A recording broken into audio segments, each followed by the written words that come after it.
very hard period. People are mortgaged up to the hilt. They borrowed against the expectation that their house was going to rise in price.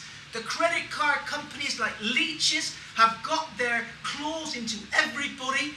And people took the view that even if they were in debt, there was always tomorrow. Well, tomorrow has now arrived. That's the point. Tomorrow has now arrived. The savings ratio in this country, that is, the amount of savings in relation to wages, is at its lowest level since the austerity years of the 1950s. British workers have no fat to fall back upon. And those order workers who invested in pensions, who thought that the pension, the private pension, would be the guarantee they could enjoy at least a modicum of good living when they retired, have had their pensions wiped out. Pensions have fallen catastrophically even in the course of the last week. In fact, in the last year or so, the collapse on the world stock markets has meant that you would have been better off leaving your savings in the nationwide building society or investing in the equivalent of treasury bonds, national savings, than by chasing the pensions, by chasing the stock market dragon. All that once seemed real and so glittering has turned into fool's gold, and it will be the working class that pays the bill. Now, is this the final crisis of capitalism? Sadly, it isn't. Sadly, the crisis of capitalism will lead to more crises, which the working class will pay the costs for. But where are we in relation to the process, as the comrade asked? Well, of course, what we have is a massive destruction of fictitious capital, manifesting itself, however, in a massive destruction of real capital. Firms will close. Manufacturing will be further decimated. Although the pound has slightly fallen in value, thereby in theory increasing Britain's share of exports, the manufacturing sector is so weak, so palsied, that it will not be able to take advantage. And in any case, Britain's major trading partners in Europe are also going through recession. Germany is entering recession. Spain is in recession. France is going through the first stages of downturn. There are no golden parts of the globe that are immune from this particular discussion and particular crisis. Three anecdotes, comrades, as I draw my remarks to a conclusion, that I think shows the changes that are beginning to take place. Roger and others will know that in the Bristol City Council Education Department, there is a review taking place of primary education. It's being looked at in terms of three phases. And it will, in effect, mean the semi-privatisation of parts of the primary school sector, the closure of schools and so on.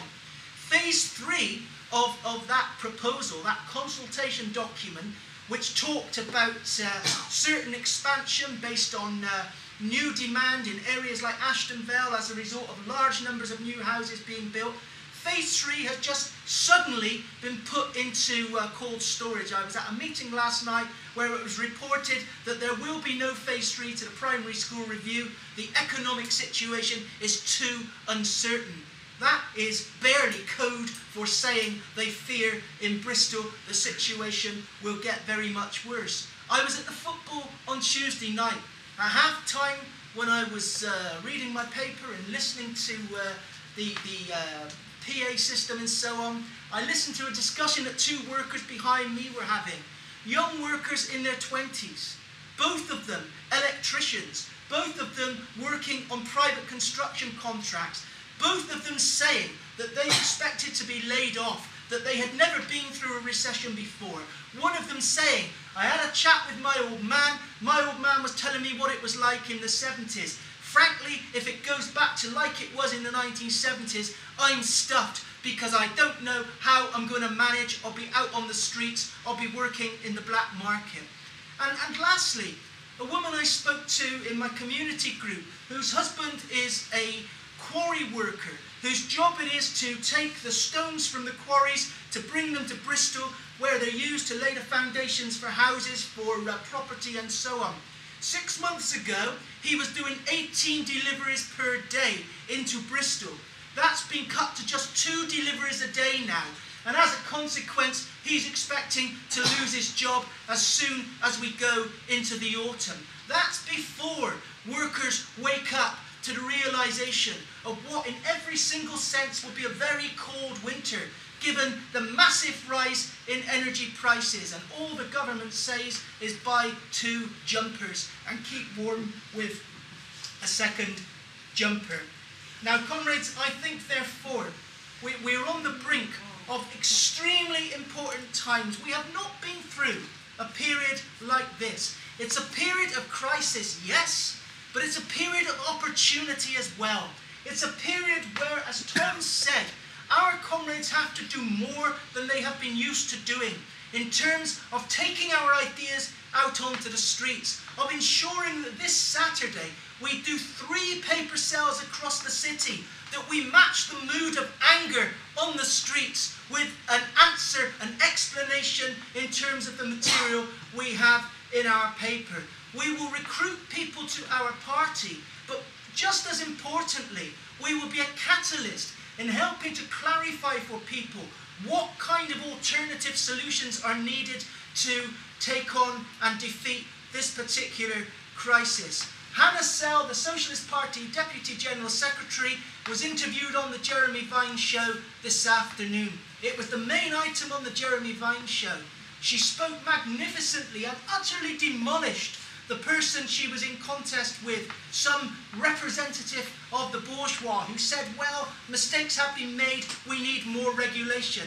Yes, said Hannah, the kind of regulation that people like you for 15 years have been demanding that governments get rid of so that you could enjoy your hour or day or year in the sun. The problem is the storm clouds are now blacking out the sun, and it will be our class that pays. The very last thing, comrades, negative equity.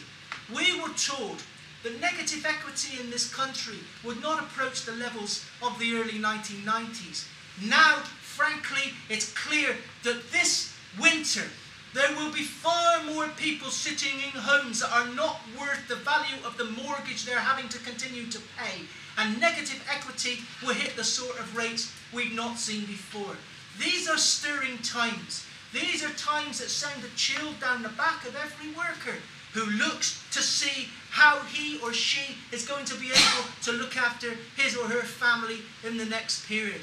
But our class, as always, has 2 choices: to stand aside and to say with a shrug of the shoulders, well, this is the way things are, we can do nothing, or to fight back, to put the arguments forward for democratic socialism, to once again expose the absurdity of this system which in the 21st century consigns millions of people to fear, while a few at the top get off with burned fingers and with bonuses still sticking out their fat back pockets. The challenge for us is the challenge to take society forward. I think Tom's introduction and the comments that comrades have made show that we're well placed to do that. We now have to turn the political discussion into the tasks, and we have to make sure that on Saturday and beyond, our arguments are heard as widely as possible, because there is a revolution going on in people's heads at the moment.